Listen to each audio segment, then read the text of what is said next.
Selamat pagi, Bapak Ibu sekalian. Shalom. Sebelum memulai doa pagi, mari kita membacakan Amsal pasal 11.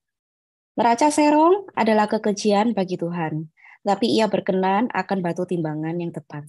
Jikalau keangkuhan tiba, tiba juga cemooh, tetapi hikmat ada pada orang yang rendah hati. Orang yang jujur dipimpin oleh ketulusannya, tetapi pengkhianat dirusak oleh kecurangannya. Pada hari kemurkaan, harta tidak berguna, tetapi kebenaran melepaskan orang dari maut. Jalan orang saleh diratakan oleh kebenarannya, tetapi orang fasik jatuh karena kefasikannya. Orang yang jujur dilepaskan oleh kebenarannya, tetapi pengkhianat tertangkap oleh hawa nafsunya. Pengharapan orang fasik gagal pada kematiannya, dan harapan orang jahat menjadi sia-sia. Orang benar diselamatkan dari kesukaran, lalu orang fasik menggantikannya. Dengan mulutnya, orang fasik membinasakan sesama manusia, tetapi orang benar diselamatkan oleh pengetahuan. Bila orang benar mujur, beria-rialah kota, dan bila orang fasik binasa, gemuruhlah sorak-sorai. Berkat orang jujur memperkembangkan kota, tetapi mulut orang fasik meruntuhkannya. Siapa menghina sesamanya tidak berakal budi, tetapi orang yang pandai berdiam diri. Siapa mengumpat membuka rahasia, tetapi siapa yang setia menutupi perkara. Jikalau tidak ada pimpinan, jatuhlah bangsa. Tetapi jikalau penasihat banyak, keselamatan ada. Sangat malanglah orang yang menanggung orang lain, tetapi siapa membenci pertanggungan, amanlah dia. Perempuan yang baik hati beroleh hormat, sedangkan orang penindas beroleh kekayaan. Orang yang murah hati berbuat baik kepada diri sendiri, tetapi orang yang kejam menyiksa badannya sendiri. Orang fasik membuat laba yang sia-sia, tetapi siapa menabur kebenaran mendapat pahala yang tetap. Siapa berpegang pada kebenaran yang sejati menuju hidup, tetapi siapa mengejar kejahatan menuju kematian. Orang yang serong hatinya adalah kekejian bagi Tuhan, tetapi orang yang tak bercela jalannya dikenannya.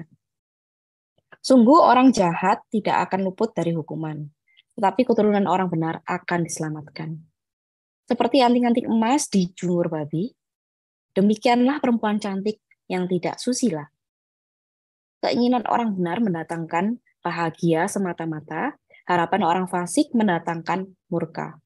Ada yang menyebar harta tetapi bertambah kaya, ada yang menghemat secara luar biasa namun selalu berkekurangan. Siapa yang memberi berkat, diberi kelimpahan. Siapa yang memberi minum, ia sendiri akan diberi minum. Siapa menahan gandum, ia dikutuki orang, tetapi berkat turun di atas kepala orang yang menjual gandum. Siapa mengejar kebaikan, berusaha untuk dikenan orang, tetapi siapa mengejar kejahatan akan ditimpa kejahatan. Siapa mempercayakan diri kepada kekayaannya akan jatuh, tetapi orang benar akan tumbuh seperti daun muda. Siapa yang mengacaukan rumah tangganya akan menangkap angin, orang bodoh akan menjadi budak orang bijak. Hasil orang benar adalah pohon kehidupan, dan siapa bijak mengambil hati orang.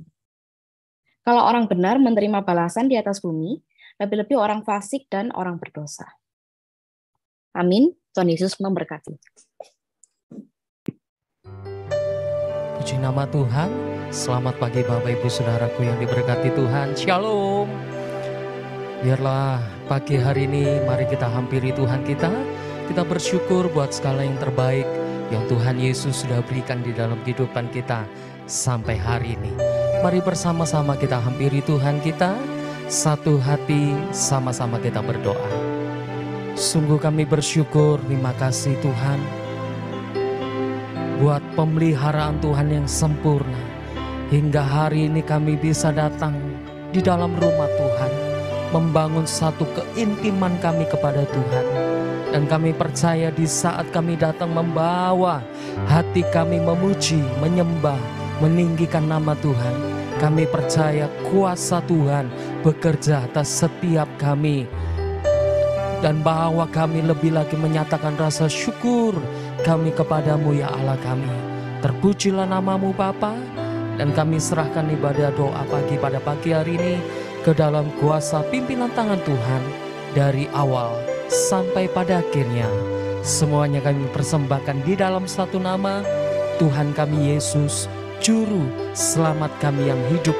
Dan orang percaya diberkati Tuhan. Sama-sama katakan amin.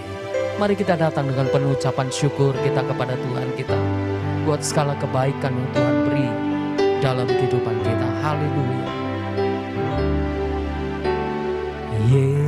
Yesus, Kau sungguh baik. Yesus, nama-Mu indah. Yesus, ku cinta Kau selalu. Ku tinggikan, ku agungkan selamanya. Yesus, Kau sungguh baik. Yesus, nama-Mu indah. Yesus, ku cinta Kau selalu. Ku tinggikan, ku agungkan selamanya. Ku mau memuji-Mu, ku selalu puji-Mu. Ku mau menyembah-Mu, ku selalu sembah-Mu. Kau yang layak terima semua pujian, kemuliaan hanya bagi Tuhan. Mari naikkan dengan penuh ucapan syukur kita kepada Tuhan kita. Yesus, Kau sungguh baik. Yesus, nama-Mu indah. Yesus, ku cinta Kau selalu. Ku tinggikan, ku agungkan selamanya. Ku mau memuji-Mu, ku selalu puji-Mu. Ku mau menyembah-Mu, ku selalu sembah-Mu. Kau yang layak terima semua pujian, kemuliaan hanya bagi Tuhan. Ku mau memuji-Mu, ku selalu puji-Mu. Ku mau menyembah-Mu, ku selalu sembah-Mu. Kau yang layak terima semua pujian, kemuliaan hanya bagi Tuhan. Mari bersama-sama angkat tangan kita bersama katakan, ku mau memuji-Mu, ku selalu puji-Mu. Ku mau menyembah-Mu, ku selalu sembah-Mu. Kau yang layak terima semua pujian, kemuliaan hanya bagi Tuhan. Ku mau memuji-Mu, ku selalu puji-Mu. Ku mau menyembah-Mu, ku selalu sembah-Mu. Kau yang layak terima semua pujian, kemuliaan hanya bagi Tuhan. Kau yang layak, Kau yang layak terima semua pujian, kemuliaan hanya bagi Tuhan. Kau yang layak, Kau yang layak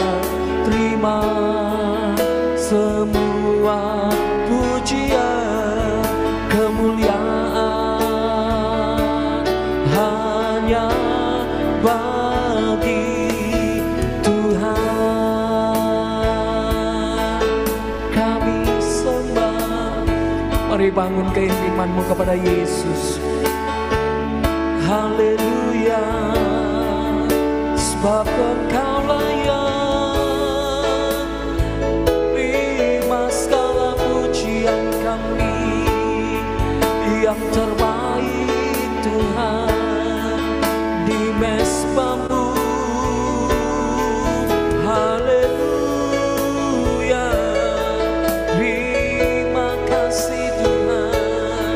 Sungguh kami bersyukur buat kasih setiamu, buat segala kebaikanmu dalam hidup kami. Haleluya.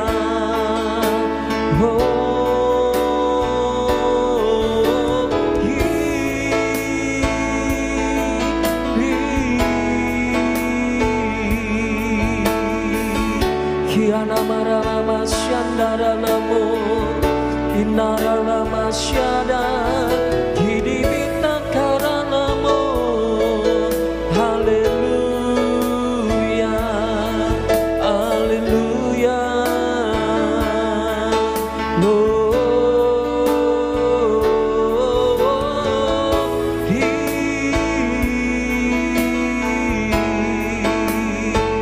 Shada barala barala barala barala inarala masyanda, shada na na na mo.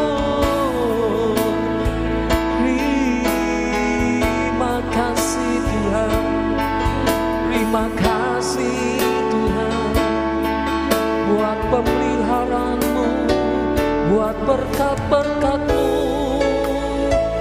dalam hidup kami.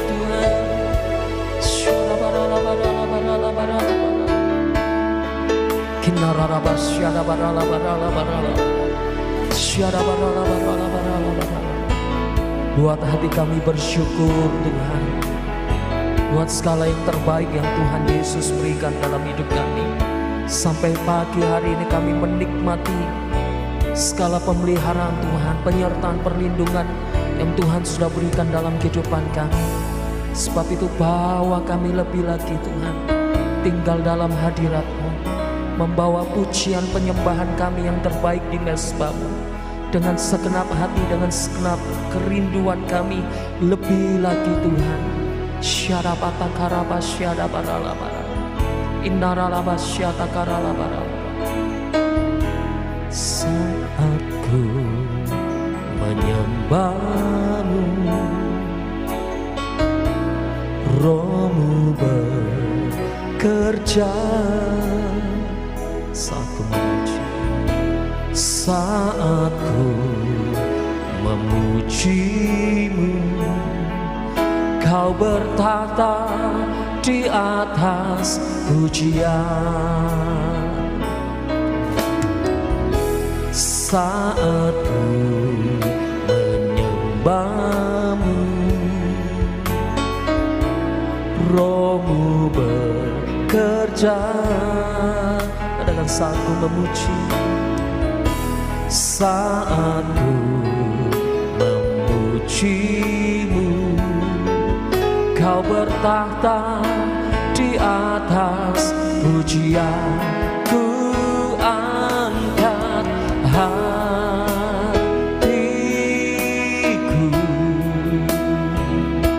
ku pandang kekudusan. Saat ku menyembah-Mu, saat ku sembah, ku puji-Mu, ku rasakan kehadiran-Mu Tuhan. Mari naikkan dengan penuh ucapan syukur kita kepada Tuhan. Haleluya. Saat ku menyembah-Mu, Roh-Mu bekerja, Roh-Mu bekerja. Oh, saat ku memuji-Mu, Kau bertahta di atas pujian. Ku angkat hatiku,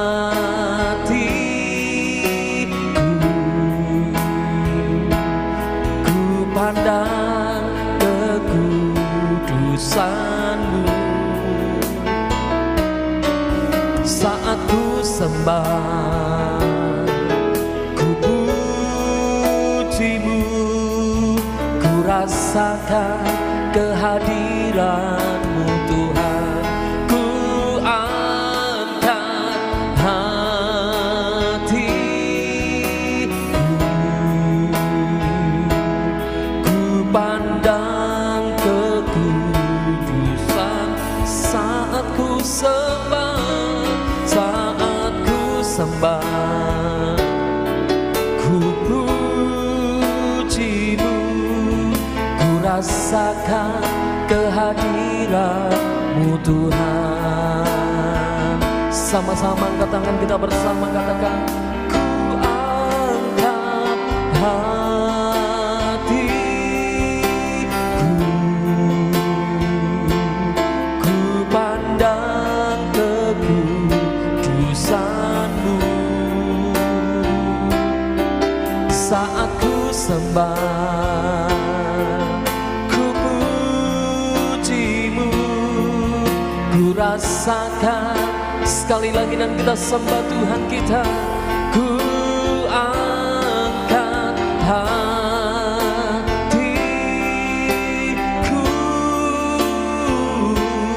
ku pandang kekudusan-Mu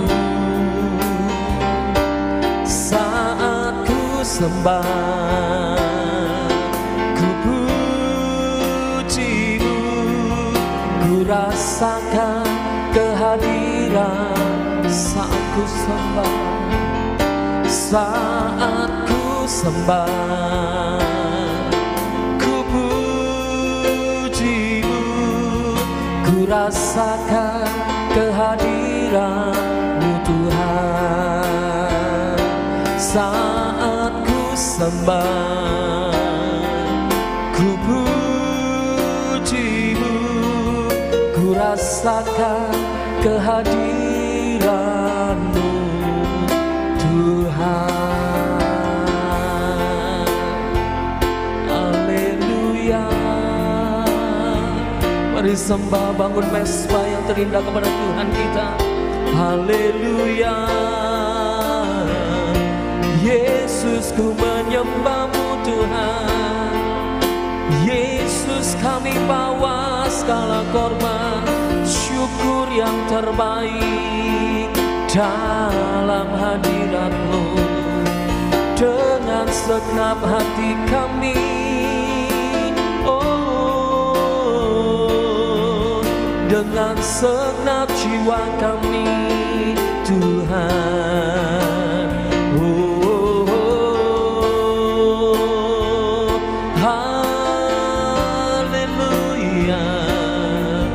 Haleluya,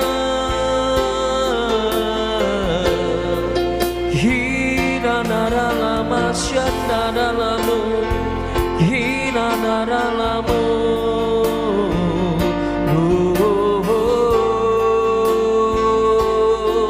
syada nara lama lamu, hina nara lamu.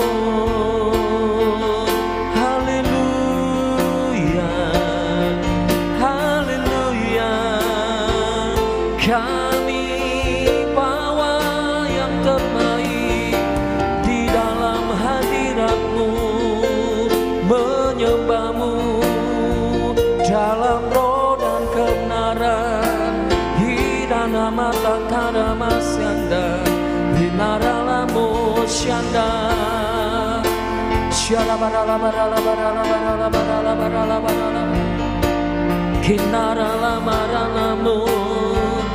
Hidana dalam masyanda, oh, syana na na na, hidana dalamu. Haleluya, haleluya. Syada barala barala barala barala barala barala barala barala. Ora batak harara syada naramu, kinaramu. Terima kasih Tuhan, terima Terima kasih Tuhan. Yesus, Yesus, kami percaya kuasa-Mu bekerja atas umat-Mu Tuhan. Setiap kami Tuhan hina naralamu syadadadadadada naralamu naralamu haleluya syadabarabarabarabarabara. Kami percaya pagi hari ini kuasa-Mu bekerja di tengah-tengah setiap kami Tuhan. Di saat kami mengangkat tangan kami, membangun suatu mezbah, memuji, menyembah Engkau Tuhan, kami percaya Engkau hadir di atas setiap pujian dan penyembahan umat-Mu. Bahkan pagi hari ini Engkau melawat setiap kami umat-Mu, mereka yang ada di rumah-rumah Tuhan. Kami percaya di saat mereka mengangkat tangan menyembah Engkau Tuhan, kami percaya yang datang dengan keadaan lemah Tuhan, Kau memberikan kekuatan. Mereka yang datang dengan keadaan sakit, kami percaya kuasa darah Yesus sanggup menyembuhkan segala sakit penyakit kami. Kami terima kesembuhan yang daripada Tuhan pagi hari. Taralabasyada, uredededede karabasyada. Terima kasih Tuhan, tiada yang seperti-Mu Tuhan. Naralamu karabasyada namu Urabasyada, mengucap syukur kepada Tuhan kita. Kita percaya bahwa kita punya Tuhan yang besar, kuasa-Nya dahsyat atas setiap kita pagi hari ini. Kuasa-Mu terlebih besar, Tuhanku terlebih besar, tak pernah terlambat janji-Mu ya Tuhan, menolong hidupku. Katamu kuasa-Mu Tuhan, kuasa-Mu terlebih besar, Tuhanku terlebih besar, tak pernah terlambat janji-Mu ya Tuhan, pulihkan hidupku. Naikkan dengan muatan iman kita kepada Tuhan kita. Hanya Engkau Tuhan penolongku, yang selalu setia, amin, yang selalu setia bersamaku. Kasih-Mu Tuhan, amin, kasih-Mu yang sanggup mengubah kehidupanku.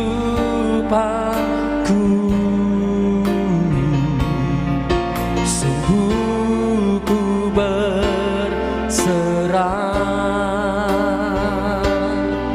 sungguh ku percaya kuasa-Mu terlebih besar, Tuhanku terlebih besar, takkan pernah terlambat, tak pernah terlambat janji-Mu ya Tuhan, menolong hidupku.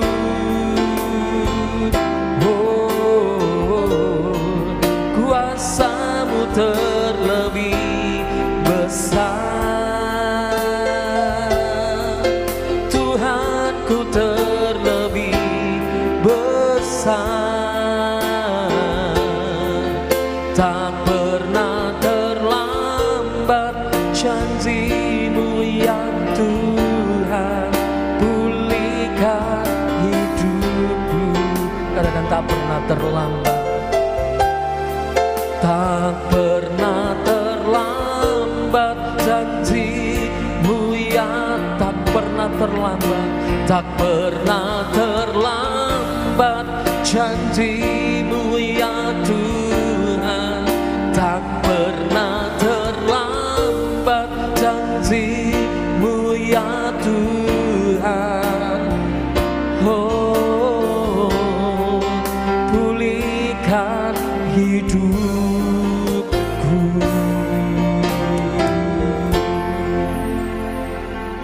Terima kasih Tuhan Yesus. Terima kasih buat pagi ini. Terima kasih Tuhan atas penyertaan-Mu sepanjang hidup kami. Tuhan, saat ini kami mau menyiapkan hati kami untuk mendengarkan firman-Mu.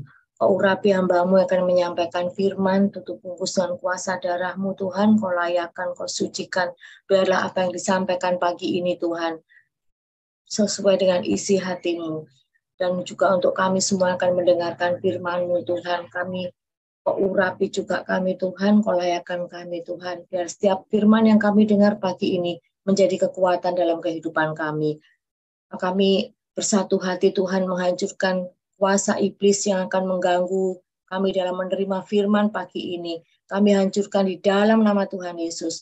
Biarlah Tuhan kami mau memfokuskan hati kami, pikiran kami Tuhan untuk firman-Mu. Terima kasih Tuhan Yesus, terima kasih. Kami siap untuk mendengarkan firman-Mu di dalam nama Tuhan Yesus. Haleluya. Amin. Amin. Terima kasih, Bu Aris. Selamat pagi, Bapak Ibu Saudara, dimanapun Anda berada pagi ini. Shalom, salam damai sejahtera dalam kasih Tuhan Yesus Kristus. Apa kabar, Bapak Ibu semua? Saya berdoa semua diberi kesehatan, kekuatan senantiasa menjalani hari-hari di depan kita bersama dengan Kristus. Demikian Bapak Ibu yang jauh dari Indonesia, apakah ada di Singapura atau di Sydney, di Australia, atau di Amerika ya, saya juga mengucapkan selamat siang menjelang sore ya, ada sebagian yang sudah sore. Nah Bapak Ibu Saudara, hari ini saya ingin menyampaikan satu kebenaran firman Tuhan. Saya mengambil satu tema bahaya cinta uang. Bapak Ibu, kita semua dalam kehidupan ini pasti membutuhkan uang, bukan? Tetapi ternyata saudara, uang tidak boleh menjadi satu bagian yang terpenting di dalam kehidupan kita sampai membuat kita cinta melekat kepada uang. Karena ada bahaya di balik semuanya itu. Nah, mari kita melihat dasar firman Tuhan yang pertama. Saya mengambil dari Pengkhotbah pasal 5 ayatnya yang ke-9. Pengkhotbah pasal 5 ayat 9. Demikian bunyi firman Tuhan, siapa mencintai uang tidak akan puas dengan uang. Dan siapa mencintai kekayaan tidak akan puas dengan penghasilannya. Ini pun sia-sia. Nah, saudara, kita melihat di bagian yang pertama, bahaya daripada cinta uang. Dikatakan mencintai uang tidak membuat kita puas. Mencintai uang tidak membuat kita puas. Agak berbeda ya, kalau saudara mencintai seseorang, lalu kemudian apakah itu mencintai anak, saudara, ataukah suami, istri, sahabat, maka saudara akan menerima satu kepuasan, sukacita. Ya. Tetapi saudara, firman Tuhan ini aneh ya, kita mencintai uang. Seharusnya uang itu dapat memuaskan kita. Tetapi dikatakan saudara, ini firman ya, yang menyampaikan adalah Raja Salomo yang dipenuhi hikmat Allah. Katakan bahwa kalau kamu cinta pada uang, uang itu tidak pernah akan memuaskan hidupmu. Tidak pernah akan puas. Ketika seseorang sudah mendapat penghasilan yang lebih besar, wah ya, sebelumnya mungkin saudara memiliki penghasilan sekian ya, mungkin UMR, dia tidak akan puas. Ya, bekerja mungkin ada sampingan, tambahan, sampai dia mungkin dapat 2 kali lipat. Apakah setelah mendapatkan 2 kali lipat dia menjadi puas? Mungkin untuk sebentar dia bisa rasa senang. Tapi kemudian tidak puas lagi. Penghasilannya besar, pengeluarannya pun besar. Sehingga saudara-saudara sekalian dia ingin mencari lebih banyak lagi. Bapak Ibu Saudara sekalian, mencintai uang sungguh tidak mendatangkan kepuasan. Pada suatu hari ada seorang pemburu yang begitu berjasa sudah menyelamatkan kuda kesayangan raja dari terkaman harimau. Dan sebagai hadiahnya, raja itu memberikan kepadanya hadiah berupa tanah seluas yang dia bisa kelilingi dengan berlari dalam 3 hari. Jadi raja berkata, ini saya akan kasih hadiah ya, berupa tanah. Kamu sudah menyelamatkan hidupku dari terkaman harimau. Nah, seluas apa saya berikan tanah ini? Silakan kamu berlari, saya kasih waktu 3 hari. Jadi saudara-saudara sekalian, apa yang dilakukan oleh pemburu itu? Wah, dia nggak mau buang waktu. Karena waktu adalah uang. Ya. Kalau dia membuang-buang waktu, waduh, nanti cepat jadi siang ini. Nanti jumlah ukuran luas tanah yang dilewatinya menjadi berkurang, jadi bergegas sang pemburu ini berlari. Apa yang dilakukan, saudara? Karena dia ingin mendapatkan tanah seluas-luasnya. Malam hari dia biasa istirahat tidur, ini tidak tidur. Jadi malam itu dia berlari tidak berhenti demi mendapatkan tanah seluas-luasnya. Saudara, pagi hari seharusnya dia berhenti makan, ini pun enggak. Sayang sekali kalau aku berhenti makan nanti, waduh, terpotong lalu kemudian saya tidak mendapatkan tanah yang sangat luas ini. Jadi tidak peduli lapar, dia juga tidak berhenti untuk minum. Demikian juga ketika cuaca menjadi buruk, saudara ya, hujan turun, dia tidak berteduh, dia terus berlari. Sampai panas lagi, bajunya yang basah sampai menjadi kering lagi. Saudara-saudara, dia terus berlari, tidak pernah puas. Malam yang kedua pun dia tidak mau tidur. Aduh, kasih. Supaya apa? Supaya tanah yang sangat luas itu dia bisa capai sebanyak-banyak. Sampai akhirnya tibalah hari ketiga. Sang pemburu sudah mengelilingi sedemikian luas. Tetapi saudara, ketika dia sudah selesai, sang pemburu itu jatuh tersungkur. Lalu mati karena kelelahan. Bapak Ibu Saudara sekalian, itulah ketika seseorang tidak pernah puas. Cinta akan uang tidak pernah membuat seseorang bisa berkata cukup. Pemburu ini telah terjebak, saudara, di dalam ambisi yang tanpa batas. Dipacu terus untuk berlari. Bukankah seringkali ketika saudara sudah mendapatkan penghasilan, saudara ada kesempatan, saudara terus mengejarnya. Dan ada banyak orang bekerja sangat bahkan teramat keras. Dengan satu dorongan untuk menumpuk harta, tidak kenal lelah. Pagi-pagi bangun, udah kerja untuk mengumpulkan uang. Siang mungkin saudara tokonya rame sekali, dia juga tidak sempatkan makan. Nanti aja kalau tunggu pembeli sudah, ini jam pembeli banyak, ini nanti aja. Sehingga waktu makan siang pun dia luput. Makannya sudah agak sore. Saudara-saudara sekalian, ketika malam tiba bukannya dia istirahat, berkumpul dengan keluarga, rileks. Dia pun lembur membawa pekerjaannya ke rumah. Bapak Ibu Saudara sekalian, ketika tubuhnya masih sehat, dia mengorbankan kesehatan untuk mencari uang. Tapi sudah dengan berlalunya waktu, dia bertambah tua. Saudara-saudara sekalian, ternyata pada akhirnya dia harus mengorbankan uang demi mendapatkan kesehatan. Jadi saudara perhatikan ya, orang yang tidak pernah puas. Cinta uang membuat orang tidak pernah bisa berkata cukup. Dia berani mengorbankan kesehatan demi dapat mengumpulkan uang sebanyak-banyaknya. Tetapi saudara, akan datang saatnya dia akan mengorbankan uang sebanyak-banyaknya demi mendapat kesehatan, mungkin sudah tidak diperoleh. Bapak Ibu Saudara sekalian, hari ini kita belajar bagaimana kebenaran firman Tuhan sungguh mengingatkan kepada kita.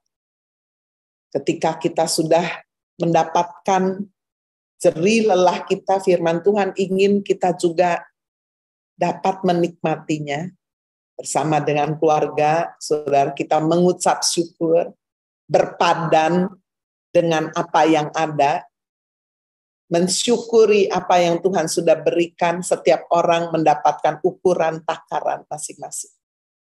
Jika tidak, maka saudara, bahaya cinta uang mengintip kita, yaitu tamak. Coba kita melihat di dalam Injil Lukas pasal 12 ayat 15.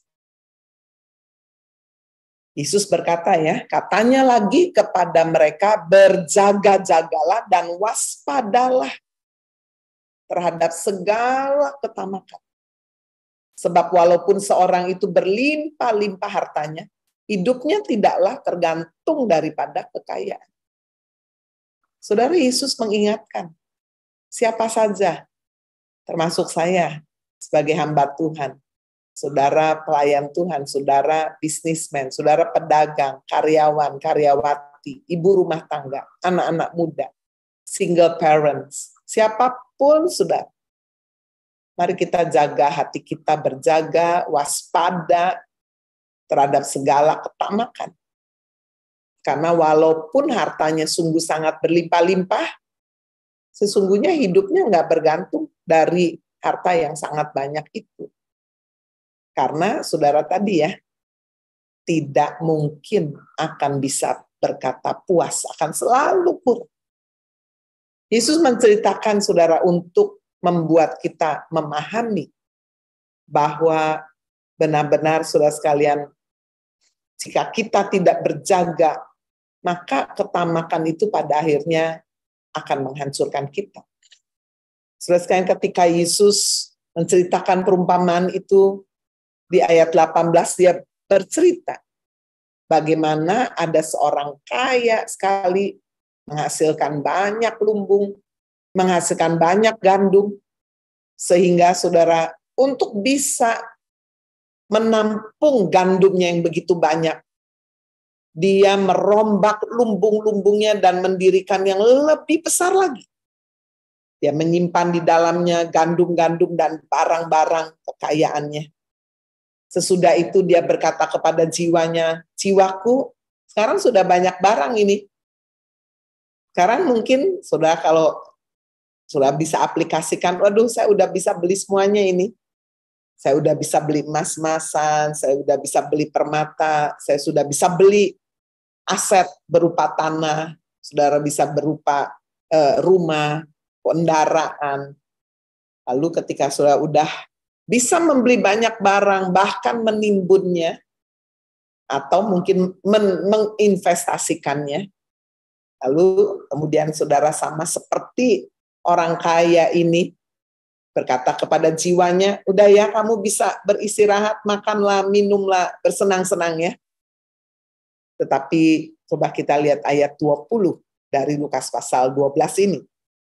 Tetapi firman Allah kepadanya, hai engkau orang bodoh. Pada malam ini juga jiwamu akan diambil daripadamu. Dan apa yang telah kau sediakan? Untuk siapa itu nanti? Demikianlah jadinya orang yang mengumpulkan harta bagi dirinya sendiri, jikalau ia tidak kaya di hadapan Allah. Bapak Ibu Saudara sekalian, dari bagian yang pertama ini, firman Tuhan memberikan kepada kita solusi. Supaya kita belajar puas terhadap uang yang Tuhan sudah berikan kepada kita. Yaitu saudara, ayatnya ada di ayat 21 itu. Yaitu mengumpulkan harta jangan bagi diri sendiri. Memang saudara, orang yang bekerja keras, orang yang rajin bisa menjadi kaya. Tetapi ketika kekayaan itu hanya ditujukan kepada diri sendiri, maka Tuhan sudah memberikan kepada orang kaya itu sebagai memiliki label orang bodoh, orang yang bodoh. Karena apa, saudara? Karena dia hanya untuk dirinya sendiri. Dan dia berpikir bahwa kekayaan yang dia kumpulkan berlimpah-limpah itu dapat membuat jiwanya tenang, dapat membuat dia bersenang-senang. Ya, ternyata saudara sekalian, ketika Tuhan angkat nyawa seseorang habis, maka saudara sekalian kita dikatakan dia tidak bisa membawa apa-apa kekayaan yang banyak itu. Tuhan menghendaki, saudara, Tuhan tidak anti dengan kekayaan. Terbukti apa, saudara? Ketika firman Tuhan berkata, orang itu harus kaya di hadapan Allah. Ketika Tuhan berikan kepada saudara dan saya rezeki berkat Tuhan, maka Tuhan mau kita ingat bahwa kalau bukan karena Tuhan sumber berkat memberkati kita, kita tidak akan menerima berkat. Sebabnya yang pertama, kita tidak boleh lupa bersyukur kepada Tuhan. Ada persepuluhan yang kita kembalikan ya, saya pakai istilah kembalikan karena itu bukan punya kita. Ketika kita mengembalikan dengan penuh ucapan syukur, persepuluhan kita. Lalu kemudian, saudara, dikatakan jangan juga untuk diri sendiri. Ada benih yang harus kita tabur, mungkin ada orang tua yang harus kita bantu, mungkin ada keponakan, mungkin ada fakir miskin yang kita kenal, mungkin saudara sekalian ada pekerjaan Tuhan juga yang harus kita tabur benih, ada janda miskin, anak yatim piatu, hamba-hamba Tuhan di pedesaan, atau apapun. Jangan untuk diri sendiri saja.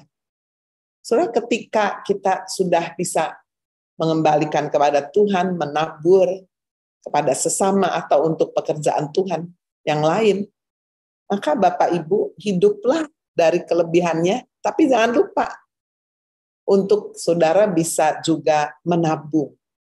Ya. Jangan dihabiskan semua, karena kita tidak pernah tahu, saudara sekalian, Tuhan mengajar kita juga bukan menimbun, saudara, lalu kita nggak peduli kepada orang lain, tetapi Tuhan juga mau kita seimbang, sehingga ada yang juga kita bisa save. Karena tidak selalu masa kelimpahan datang terus, akan bisa terjadi masa kekeringan, masa kelaparan bisa terjadi. Sebabnya saudara, ini bagian yang pertama. Bahaya cinta uang membuat orang tidak pernah akan puas. Bahkan saudara-saudara sekalian, pada akhirnya orang bisa binasa karena cinta akan uang tersebut. Nah, solusinya apa? Solusinya, maka saudara sekalian, ketika Tuhan berkati dan memberikan kita rezeki, kita ingat ada yang harus kita kembalikan kepada Tuhan, ada yang kita harus tabur, ada yang kita bisa pakai, tapi juga ada yang harus saudara tabung. Itu saya menjadi solusi bagian pertama. Yang kedua, bahaya cinta uang menjerumuskan kita ke dalam berbagai duka. Kalau tadi membuat seseorang tidak pernah bisa puas, ini saudara bukan saja tidak puas, tetapi menjerumuskan, seperti orang itu, loh ternyata jebakan ini ya, di depannya itu terperosok ke dalam berbagai duka. Coba kita lihat dasar ayatnya, 1 Timotius 6, ayat 9 sampai dengan ayat 10. Tetapi mereka yang ingin kaya terjatuh ke dalam pencobaan, ke dalam jerat, dan ke dalam berbagai-bagai nafsu yang hampa dan yang mencelakakan, yang menenggelamkan manusia ke dalam keruntuhan dan kebinasaan. Karena akar segala kejahatan ialah cinta uang. Sebab oleh memburu uanglah beberapa orang telah menyimpang dari iman, menyiksa dirinya dengan berbagai-bagai duka. Bapak Ibu Saudara, firman Tuhan mengingatkan bahaya cinta uang. Ketika uang sudah menguasai di dalam pikiran seseorang, di dalam hati seseorang, di dalam tindakan seseorang, perbuatan seseorang. Firman Tuhan mengingatkan, kamu bisa jatuh ke dalam pencobaan, ke dalam jerat berbagai-bagai hawa nafsu yang hampa, yang akan bisa benar-benar mencelakakan, bahkan menenggelamkan, sampai menyeret seseorang kepada kebinasaan.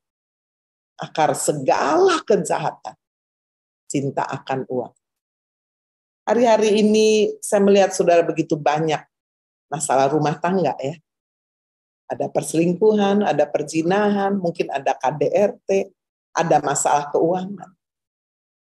Tapi saya melihat saudara, ketika masalah keuangan betul-betul menguasai satu kehidupan rumah tangga, sulit sekali untuk membuat rumah tangga itu bisa bertahan.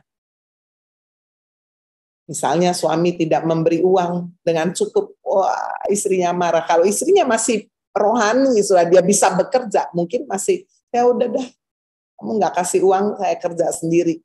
Mungkin masih bisa. Tapi kalau juga kemudian saudara suami nggak memberikan uang, istri juga tidak bisa bekerja. Sangat sulit sekali, saudara, untuk bisa mempertahankan rumah tangga seperti itu. Saya bandingkan, saudara, ada istri yang mungkin dikhianati suami. Ya, tapi suaminya tetap kasih uang. Suami itu tetap kasih istrinya rumah, kasih uang belanja, anaknya kasih uang sekolah dengan baik. Dia mungkin main dengan perempuan lain. Tapi saya melihat bagaimana rumah tangga masih bisa lebih dipertahankan karena uangnya tetap bisa membuat istri, ibu ini menjalankan kehidupannya. Dia nggak peduli, udah dah, yang penting saya dapat duit nih, saya rumah juga tetap ada, nggak terganggu, uang belanja, uang, waduh, apalagi kalau diberi lebih dari cukup. Bapak Ibu Saudara, uang memegang peranan penting, itu kita tidak bisa pungkiri, tidak bisa ingkari. Tapi hari ini firman Tuhan benar-benar mengingatkan kepada kita. Jika uang sudah menjadi prioritas yang paling utama dalam kehidupan kita. Sehingga saudara-saudara sekalian, uang bukan cuma menjadi satu pelengkap kebutuhan kita, tetapi uang sudah menjadi pemimpin atas kehidupan kita. Uang sudah menjadi tuan, bahkan menjadi Tuhan segala-galanya ya. Maka kemudian dikatakan cinta, mencintai uang. Inilah yang akan kemudian menjadi akar dari segala kejahatan. Persahabatan bisa ternoda, saudara, karena ada cinta akan uang. Dua orang sahabat yang bekerja sama, membangun satu bisnis, tetapi jika salah satu atau dua-duanya cinta akan uang, pasti akan berujung dengan kehancuran, bahkan persahabatan akan putus, bisa saling membenci karena cinta akan uang. Oleh memburu uanglah dikatakan, saudara sekalian, firman Tuhan mengingatkan, seseorang juga bisa menyimpang dari iman. Yang tadinya begitu rohani, takut akan Tuhan. Tetapi saudara, karena tidak bisa mengontrol motivasi, emosinya, maka apa yang terjadi? Cinta akan uang membuat seseorang berbelok. Dari satu iman yang terarah kepada Tuhan, menjadi benar-benar saudara hidupnya bukan saja seperti orang dunia ini ya, tapi betul-betul sudah seperti iblis ini, menyimpang dari iman. Bahkan kemudian saudara dia menyiksa dirinya, dikatakan dengan berbagai-bagai duka. Saudara, kedekatan dengan hamba Tuhan belum tentu loh membuat orang tidak cinta uang. kedekatan kita kepada Tuhanlah ya, yang kita pelihara terus-menerus, kita berjuang membawa kita benar-benar bisa terlepas dari cinta akan uang. Sekali lagi ya, kedekatan saudara dengan hamba Tuhan belum tentu bisa membuat saudara terlepas dari cinta akan uang. Buktinya adalah seorang bujang yang tinggal bersama dengan Elisa. Tiap hari bersama dengan Elisa. Namanya adalah Gehazi. Saudara, ketika Elisa dipakai oleh Tuhan untuk memberikan perintah kepada Naaman, panglima Raja Aram yang sakit kusta, untuk membenamkan dirinya 7 kali di Sungai Yordan yang tidak bersih, itu ya. Tapi pada akhirnya Naaman kemudian taat, dan ketika dia membenamkan dirinya, wah, dia sembuh dari penyakit kusta, kulitnya menjadi seperti kulit bayi. Wah, Naaman senang sekali. Dia mendatangi rumah Elisa dan dia bawa emas-emasan, dia bawa perak, dia bawa baju. Zaman dulu baju itu sangat mahal sekali ya. Tetapi saudara, Elisa menolak itu. Jadi untuk kedua kali Elisa menolak. Yang pertama, sebelum Naaman sembuh, dia mendatangi di depan rumahnya Elisa, membawa kereta berkuda isinya harta, emas perak. Itu kalau dijumlahkan, jumlahnya miliar itu saya. Emas, perak, dan baju-baju yang mahal. Elisa nggak mau melihat itu, dia cuma kasih tahu bujangnya. Dia nggak keluar atau menghormati Naaman. Tidak. Dia cuma kasih perintah, udah suruh benamkan diri 7 kali di Sungai Yordan. Bapak Ibu Saudara, dan ketika sudah terjadi kesembuhan pun, Elisa menolak. Soalnya ini bukan satu pengajaran bahwa ketika saudara diberkati, ditolak aja ya. Enggak. Tetapi di balik semuanya itu, saya percaya bahwa Elisa sebagai seorang hamba Tuhan, dia taat kepada perintah Tuhan. Untuk dia tidak menerima. Ada saat kita menerima, ada saat kita juga berkata, enggak, dipaksa, enggak, terima kasih. Nah, inilah sikap Elisa sebagai seorang hamba Tuhan yang takut Tuhan. Bapak Ibu, dan apa yang dilakukan, ya benar-benar saudara Naaman akhirnya menerima Allah Israel. Dia berjanji kepada Elisa untuk dia benar-benar mengikuti nih Allah Israel. Naaman pulang, apa yang terjadi? Dikejar saudara oleh Gehazi. Coba kita lihat dalam 2 Raja-Raja pasal 5 ayat 22. Gehazi bujangnya yang tinggal dengan Elisa begitu dekat setiap hari. Tetapi ternyata kedekatan secara fisik jasmani belum tentu bisa mempengaruhi perilaku seseorang, cara berpikir seseorang. Jawabnya, selamat Tuanku, Elisa menyuruh aku mengatakan, baru saja datang kepadaku 2 orang muda dari pegunungan Efraim, dari antara rombongan nabi. Baiklah, berikan kepada mereka setalenta perak dan 2 potong pakaian. Jadi saudara lihat, cinta akan uang bisa membuat orang berbohong loh, berdusta. Mana ada 2 orang muda datang dari pegunungan Efraim, rombongan nabi, nggak ada. Itu adalah satu cerita rekaan saja, ya, cerita imajiner yang tidak pernah terjadi. Ada 2 orang hamba Tuhan. Baiklah, berikan masing-masing 1 talenta perak. 1 talenta itu 34 kilo. Wah, kasih aja 1 ini. Dan juga masing-masing kasih 2 potong pakaian. Ayat 23, Naaman berkata, silakan, ambillah 2 talenta. Naaman mendesak dia membungkus 2 talenta perak dalam 2 pundi-pundi dan 2 potong pakaian. Lalu memberikan kepada 2 bujangnya, angkut semuanya. Ya, sampai harus diangkut, kenapa? Banyak ini. 34 kilo dikali 2, 68 kilo. Jadi harus diangkut. Lalu kemudian juga 2 potong pakaian. Setelah mereka sampai di bukit, disambutnya dari tangan mereka, ya, Gehazi terima, disimpannya di rumah, disuruhnya kedua orang itu pergi. Maka pergilah mereka. Baru saja Gehazi masuk Dan tampil ke depan tuannya, berkatalah Elisa kepada, dari mana Gehazi? Hambamu bohong lagi nih. Ya, hambamu nggak pergi kok kemana-mana. Tapi Elisa seorang hamba Tuhan, hidup dekat dengan Tuhan, diberi kepekaan oleh Tuhan. Bukankah hatiku ikut pergi? Waktu kamu pergi, aku nggak ikut secara fisik, tapi hatiku ikut pergi. Ketika orang itu turun dari atas keretanya mendapatkan engkau, maka sekarang kau telah menerima perak itu.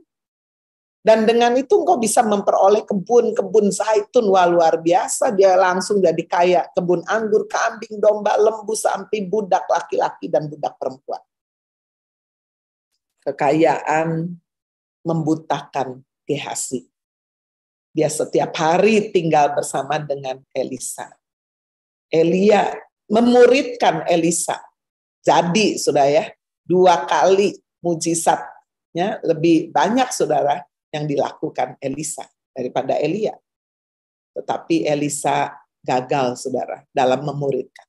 Gehazi, mengapa? Cinta akan uang. Kedekatan dengan seseorang, sekali lagi, belum tentu membuat seseorang dapat meniru, meneladani apa yang ada di dalam pikiran, hati, tindakan, perbuatan dari gurunya.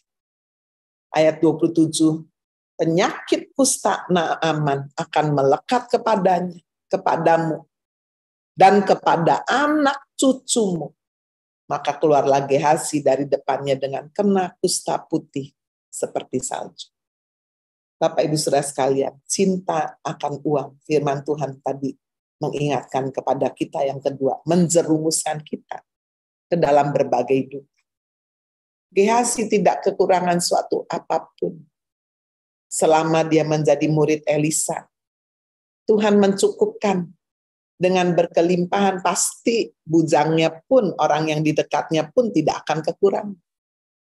Tetapi Gehazi tidak puas, berpikir tuannya bodoh banget ini ya, mau dikasih berkat yang begitu banyak, nggak mau, udah saya aja. Cara berbohong. Mengapa? Karena di dalam dirinya dia tidak cinta Tuhan, tapi dia cinta berkat Tuhan. Dia cinta uang. Dan ini menjadi akar segala kejahatannya. Bahkan menimbulkan satu duka, dia terkena kusta. Bahkan sampai kepada keturunannya pun mengalami satu dampak yang tidak baik. Hari ini 2 pokok pikiran, saudara, mengingatkan kita semua. Bahaya cinta akan uang mengintip dalam kehidupan kita setiap hari. Bahkan setiap saudara, saya yang sudah melayani Tuhan tahu akan firman Tuhan. Kita mau terus diingatkan untuk berjaga-jaga, untuk kita berhati-hati. Sehingga dengan demikian, cinta akan uang tidak menjadi bagian dalam kehidupan kita. Ketika kita menerima berkat Tuhan, kita mensyukur. Ada yang kita kembalikan pada Tuhan, ada yang kita tabur, ada yang kita pakai, nikmati, ada yang kita simpan. Semakin besar Tuhan memberi, berarti saudara benihnya yang harus semakin besar. Benihnya nggak mesti 10%, sudah ya, persepuluhan 10%. Kalau sudah semakin diberkati, benihnya bisa semakin besar, tabungan bisa semakin besar, operasionalnya yang, waduh, jangan tambah besar juga. Itulah yang membuat kita bisa benar-benar berjaga-jaga, membentengi hidup kita sendiri, membentengi keluarga kita, orang-orang yang ada di bawah kita, orang-orang yang kita pimpin dalam hidup ini. Amin. Tuhan Yesus memberkati. Tuhan, sekarang hamba berdoa bagi mereka yang sedang sakit. Kami berdoa untuk Ibu Emi, Tuhan, yang mohon didoakan sesaknya masih belum sembuh. Tuhan, pertemukan kalau Tuhan mau pakai dokter yang tepat untuk mendapatkan akar persoalan. Ada obat-obat mungkin yang harus diminum. Tuhan juga berkati urapi, membawa kesembuhan. Tuhan mau menyembuhkan secara ilahi. Tidak ada yang mustahil. Tuhan jamah dan sembuhkan. Angkat Tuhan setiap sesak nafasnya. Sembuh dengan kuasa bilur-bilur Yesus. Kami juga berdoa untuk Ibu Hana, Tuhan, masih dirawat di rumah sakit, ada sesak nafas juga, mungkin ada gangguan lambung dan yang lain. Tuhan juga menjamah, menyembuhkan.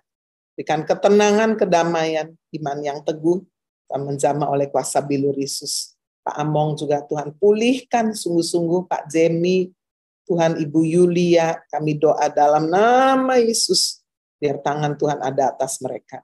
Demikian juga yang sakit kanker yang akan dikemo juga, Michelle, Christian yang sedang menjalani kemo, Tuhan juga menjamah, menyembuhkan, memulihkan, berikan hati mereka tetap penuh sukacita. Ibu Nani juga Tuhan sembuhkan, kuasa bilur Yesus. Kami doa untuk Ibu Lindayani Prianto yang memohon supaya mobil-mobil anak-anaknya yang mau dijual, Tuhan pertemukan dengan pembeli yang tepat. Terima kasih Tuhan, kau yang melihat doa-doa kami, pergumulan kami, tidak ada satupun yang tidak Tuhan perhatikan.